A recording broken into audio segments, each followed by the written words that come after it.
Hi, I'm Cece. I'm the Registered Dietitian with Kanema Fitness. Today I'm here to share a recipe with you to take with you for this holiday season, as well as to go through some nutrition tips to keep in mind this holiday.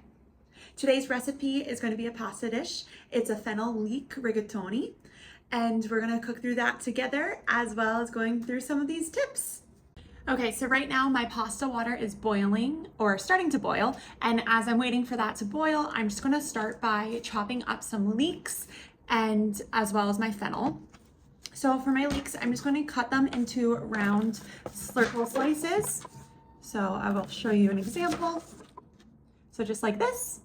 So I'm going to make them pretty thin so that they cook well, and then that way all the flavors get to blend together.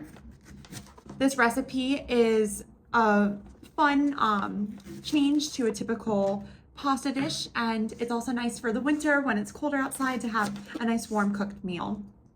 We're adding in a bunch of different vegetables as well to increase the nutrient composition of the meal. So then that way we're adding in more fiber, more flavors, more color, and also more micronutrients. So this holiday season, rather than thinking about restricting food and feeling like you're out of control with having certain foods either at your dinner party or in the home, think about what you can add to that enjoyment of the meal or the snack or the dessert to make it more balanced. So if you're having dessert with dinner, that is great. You know, that's when dessert is often best complemented, is by having that dessert item following a meal. That way you still maintain the balance of your nutritional factor of your meal, but then you also get to have the enjoyment of the dessert. That tends to be kind of more special to the holiday times. Another thing to keep in mind is if you're reaching for that dessert as a snack, maybe that's a sign that you're hungry and you can still enjoy that dessert, but let's add some more nutrition into that snack time. Maybe add a little bit more of a source of protein with it. So maybe you add a glass of milk, and that might keep you a little bit fuller for a longer period of time, and also provide the calories that your body is probably looking for and keep you fuller and satisfied, and kind of serve as the purpose of what a snack throughout the day would, is to tide over your hunger. Now that all the leeks are chopped up, I'm going to start with the fennel. So I am just going to separate the pieces of the fennel from each other and then chop it up. Okay, so I have my stalk, and I'm just going to take my knife and cut it, and I'll show you how I do that.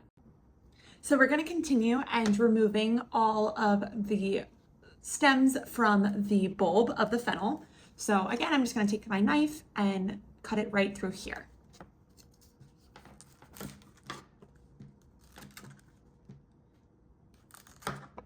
Once the bulb is separated, we're going to go through and examine the outside of the bulb. And so if you see any blemishes like this, then just take a vegetable peeler and peel it, or you might want to remove the outer layer of the bulb. So it's up to you, and depending on which type of, or what your bulb looks like. Once you're all set with that, then you can cut your bulb in half, and we'll start to examine the inside. So if you see a core in the inside of your fennel that's pretty large, then you can remove it. And if it's pretty small or non-existent, then you can leave it as is. Once you finish with that, then you can start slicing. I'm going to slice my bulb halves in a quarter, and then start to cut. If this is my bulb, I want to cut pieces like this.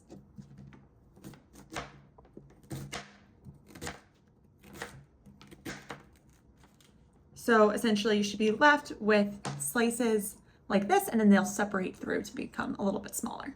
So I'm going to go through and finish chopping, and then we'll take you through the next step. So once you're all set with cutting up the bulb of the fennel, you are left with the fronds, or the stalk of the fennel, as well as the top has little tiny, almost herb looking extensions that you can use to garnish your dish at the end. And then you can use the stalk or the palms, whatever you want to call them, as a snack, or you can cook them and heat them up. But they're very tasty as well. So feel free to enjoy these in addition to the bulb in the pasta. So I'm going to continue to cut up the rest of the produce. What we have left right now is garlic just to mince, and then shallots to cut up into smaller bites. shallots tend to be a little bit sweeter than the leeks, and so adding the two different types of onions together adds a nice profile, and they harmonize together with the flavors. And then I also have some of the sugar bomb tomatoes, so I'm just going to cut them in halves or quarters depending on how big each individual tomato are, just to add a tomato aspect to our pasta.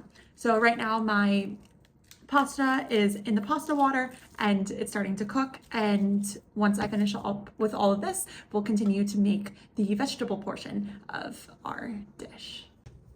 Okay, so now that everything is chopped up, I'm going to start with our sausage. So I have hot Italian sausage, and I'm going to add it to my pan.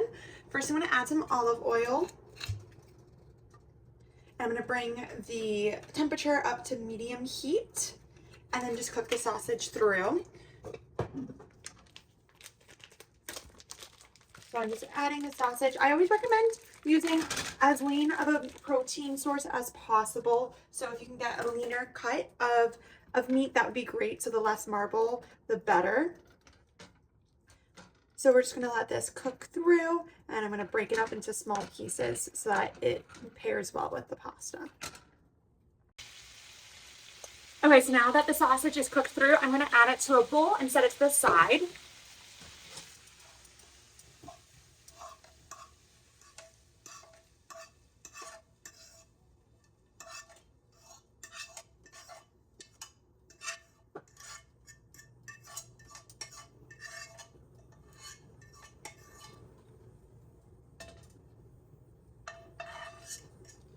And I'm not gonna wash the pan, so that way the flavor goes through.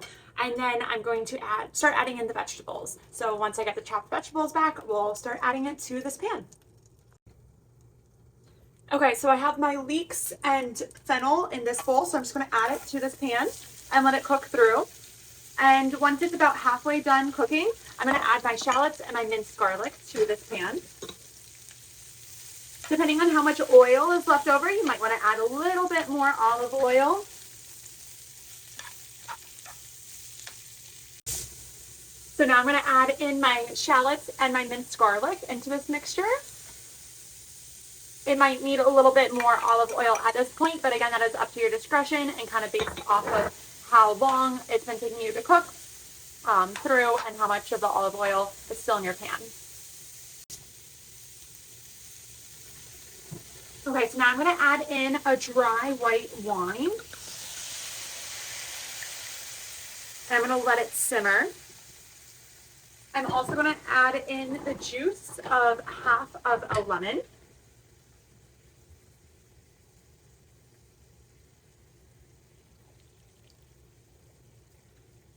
And I'll let these flavors marinate together.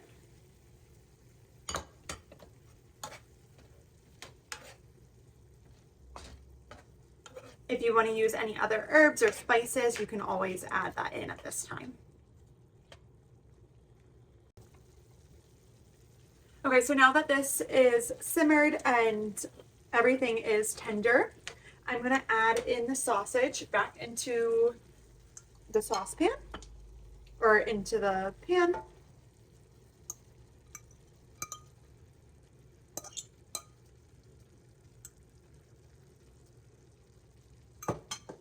And mix this well.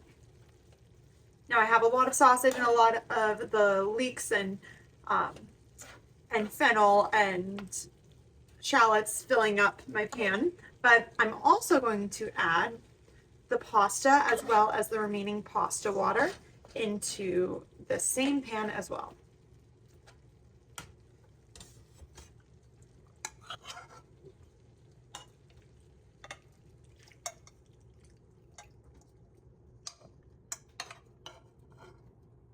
So I'll just add a little bit at a time to mix it through.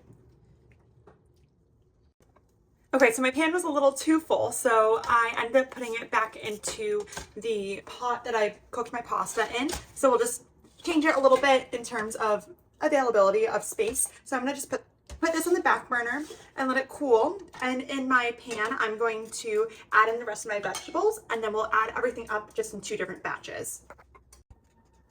So the vegetables that I'm going to add are going to be some spinach. So we'll just add a little bit at a time until it starts to wilt. And then you can also add in tomatoes right here. I also added a little bit of olive oil as well to help it all cook through.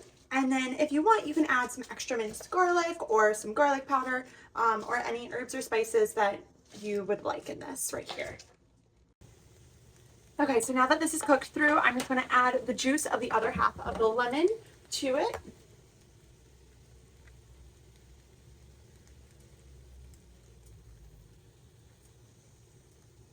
And then mix it together.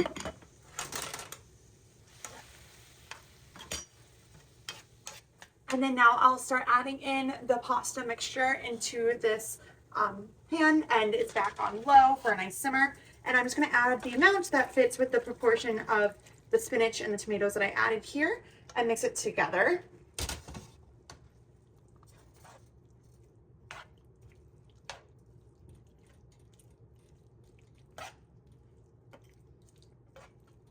If I had a bigger dish, I'd likely make more spinach and more tomatoes in this round and then add everything all together. But unfortunately, these are the size of my pans and pots, so this is what we're working with. Okay, so now I'm just going to add a little bit of low-fat ricotta cheese to this. And we'll mix it all together. This is going to make it a little bit more creamy. And it'll melt through and it'll kind of add as the sauce for it.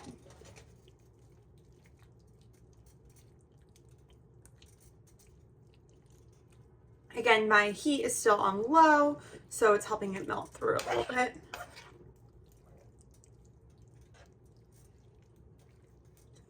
And then I got to just serve this into my dish, and I'm going to top it with some Parmesan as well as some of the fennel on top.